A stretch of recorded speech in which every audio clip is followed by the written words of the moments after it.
দেখো, একটা গাভী তার সব ঘাস খেয়ে ফেলেছে। সে গাভীটা কিছুই বলল না, বরং সে আরও ঘাস কাটছিল। আহারে, গাভীটা কার হবে গো? মনে হয় ঠিকমতো খাবার দেয় না। নাও, তুমি আমার ঘাসগুলো খেয়ে নাও। আমি আরো কিছু কেটে বাড়ি যাব।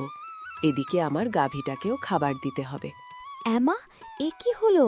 এই মেয়েটা আমাকে তাড়া করলো না কেন? আজ পর্যন্ত এমন মানুষ দেখিনি তো।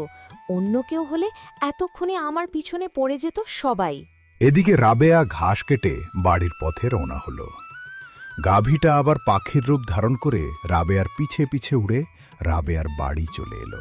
পাখিটা দেখল যে রাবেয়া সারা দিন কাজ করছে। এমন সময় রহিম বাড়ি ফিরে আসলো। কি গো, কাজের ব্যবস্থা হলো নাকি আজও খালি হাতে ফিরেছ? রাবেয়া, আজও কোনো ব্যবস্থা করতে পারলাম না। মনে হয় আজও সাদা মুড়ি খেয়ে রাত কাটাতে হবে। এত চিন্তা করো না, আল্লাহর উপর ভরসা রাখো। কিছু একটা ব্যবস্থা ঠিক হয়ে যাবে। রহিম ও রাবেয়ার কথাগুলো গাছের ডালে বসে শুনছিল পাখিটা। আহারে, মেয়েটার এত কষ্টে থাকে দেখলে বুঝাই যায় না। মেয়েটা খুব ভালো মনের মানুষ। যাই, আমি ওদের একটু সাহায্য করি। পাখিটা গাছের ডাল থেকে নেমে আবার ও গাভীর রূপ ধারণ করল ও রাবেয়ার বাসার উঠানে এসে দাঁড়ালো। আরে, এই গরুটা কার এখানে? এমন সময় এলো কেন? আরে, এটা তো সেই গরুটা।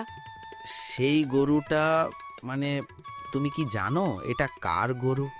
এই গরুটা আজকে আমার সব ঘাস খেয়ে ফেলেছিল, কিন্তু গরুটা কার আমি জানি না। মনে হয় পথ হারিয়ে ফেলেছে। এক কাজ করো, গরুটাকে বেঁধে রাখো। কেউ খবর নিয়ে আসলে ফিরিয়ে দেব। হ্যাঁ, সেটা ভালো হবে। রাবেয়া গরুটাকে গোয়ালের পাশে রেখে আসলো। ও গরুটাকে কিছু ঘাস খেতে দিল। সন্ধ্যা হয়ে এলো। রাবেয়া ও রহিম মুড়ি ও পানি নিয়ে ইফতার শুরু করল। গরুটার খবর নিয়ে এসেছে কেউ? না, কেউ তো আসেনি এখনো। মনে হয় গরুটা অনেক দূর থেকে এসেছে, এজন্যই হয়তো পথ চিনতে পারেনি। তাই হবে হয়তো।